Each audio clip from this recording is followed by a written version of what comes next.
안녕하세요, 마망지입니다.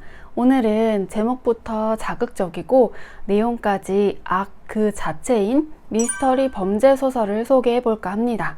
중국 추리소설계의 인기 작가 쯔진천의 작품인데요. 바로 나쁜 아이들입니다.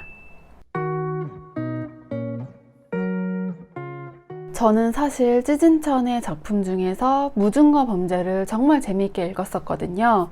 예전에 영상으로도 한번 소개했던 적이 있었는데 히가시노 게이고의 용의자 X의 헌신과 비슷하면서도 다른 엄청 흡입력 있는 추리소설이었어요. 이번 나쁜 아이들도 살짝 히가시노 게이고의 향기를 느낄 수 있었는데요. 그건 조금 있다가 책 내용과 함께 언급하겠습니다. 우선 이 책은 중국의 2020 화제의 드라마 은비적 강락의 원작이라고 합니다. 사실 무증거 범죄도 드라마로 만들어졌었는데 이번 작품도 웰메이드 드라마라고 호평을 받으면서 인기가 많았다고 해요. 그리고 이 드라마의 대사 중에서 같이 등산하실래요? 이게 엄청 유행어가 되었다고 하더라고요. 그 이유는 이 작품의 서막이 등산으로부터 시작하기 때문인데요. 줄거리를 말씀드릴게요. 결혼 4년 차에 슈징과 장둥성 부부가 있습니다. 근데 아내 슈징은 외도를 저지르고 또 남편 장둥성에게 이혼을 요구합니다. 근데 장둥성은 대릴 사이로 들어온 데다가 결혼 전에 재산 공증을 이미 마쳤기 때문에 이혼하면 맨몸으로 나가야 했으니 너무 억울한 겁니다. 그래서 그는 심혈을 기울여 거의 1년에 걸쳐 하나의 계획을 준비했습니다. 그 오랜 계획을 실행하는 바로 그날 장인과 장모님을 모시고 싼밍산으로 오릅니다. 사진을 찍어주겠다고 두 분의 자리를 이렇게 잡아주고는 이내 산 아래로 밀어버립니다. 그리고 곧바로 놀라서 사람들에게 울며 불며 도움을 청하는 연기를 시작합니다. 철저한 조사와 준비 끝에 사고를 가장한 살인을 저지른 것이죠. 이것이 그의 완전 범죄의 서막이었습니다. 그런데 저 멀리서 해맑게 놀고 있던 새 아이가 무심코 찍은 동영상 속에 그 모습이 고스란히 담긴 줄은 상상도 못했던 것이죠. 게다가 그 아이들은 조금도 착하지 않았다는 게 문제였습니다. 무증거 범죄에서도 등장했던 옐량 교수가 이 작품 속에서는 슈징의 친척이면서 장둥성의 은사로 나옵니다. 사실 이 작품은 추리소설이 아닌 범죄소설인데요. 옐량 교수가 나중에 약간의 추리력을 뽐내긴 하지만 전체적인 흐름이 새 아이들과 장둥성이 이렇게 얽힌 범죄에 관한 이야기입니다. 아까 아이들이 조금 더 착하지 않다고 얘기했었죠? 맞습니다. 그 아이들은 중학생임에도 불구하고 대범하게도 장둥성에게 동영상을 빌미로 거액의 돈을 요구하거든요. 그리고 이들은 서로 끊임없이 의심하고 경계합니다.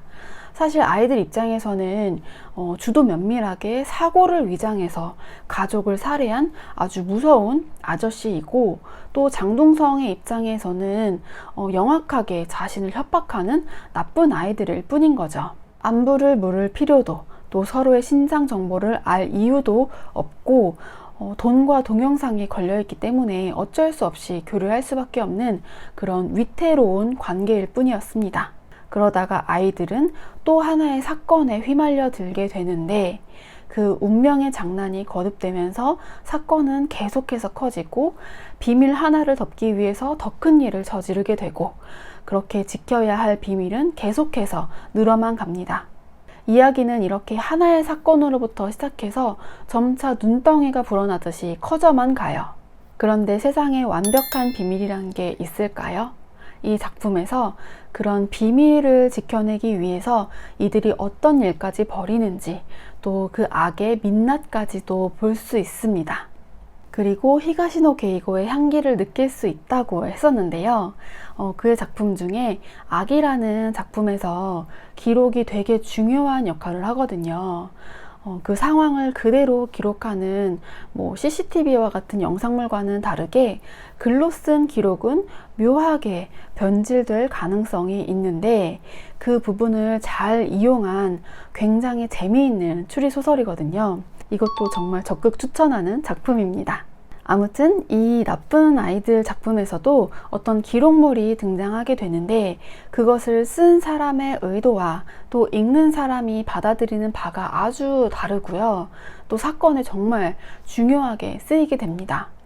그 부분을 보면서 아기가 바로 떠올랐고 또 뭐 실제로 작가가 영향을 받아서 썼는지는 잘은 모르겠지만 또 비슷한 듯 다르게 이용되는 게 독자로서 굉장히 재밌게 느껴졌습니다.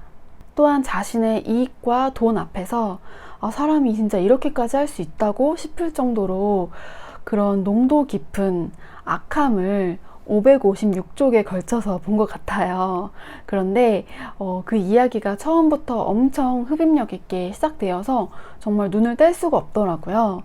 사실 제가 책을 보다가 졸면 저는 그냥 덮고 자는 편인데 다시 일어나서 졸음을 이겨내고 이어서 읽을 정도로 엄청 재미있게 읽었습니다. 그런데 종이책은 어떤지 잘은 모르겠지만 전자책은 오탈자가 꽤 눈에 띄더라고요. 그게 좀 아쉬웠고 독서에 방해가 되는 부분이었지만 그래도 내용 전체적으로 너무 흥미진진하게 잘 읽었습니다. 그리고 소설 속에는 나쁜 사람이 많이 등장하거든요. 새 아이들과 장둥성을 제외하고도 주변인으로 등장하는 인물 중에도 정말 나쁜 사람이 많아요. 그 중에서 누가 제일 나쁜가 하면 제목처럼 나쁜 아이들일까요? 아니면 나쁜 사회와 환경을 만든 나쁜 어른들일까요? 네, 오늘은 이렇게 찌진천의 나쁜 아이들을 소개해 봤습니다. 이 책을 통해서 찌진천 작가에 대한 신뢰도가 또 한 번 상승했습니다. 그리고 책을 읽고 나니까 하루가 멀다 하고 벌어지는 그런 수많은 사고사 중에서 살인을 가장한 사고가 진짜 있진 않을까 하는 그런 어두운 생각도 좀 들고 또 바닥 끝까지 내려가는 인간의 악한 모습과 악한 사회에 대해서 다시 한번 생각해 볼 수 있었고요. 또 촉법소년이라는 법적 제도에 대해서도 경고의 메시지를 주는 듯한 그런 소설이었습니다. 흥미진진하고 몰입감 있는 범죄물을 원하신다면 나쁜 아이들을 추천할게요. 그럼 오늘 영상은 여기서 마치겠습니다. 시청해주셔서 감사하고요. 영상이 좋으셨다면 좋아요와 구독도 부탁드릴게요. 그럼 안녕!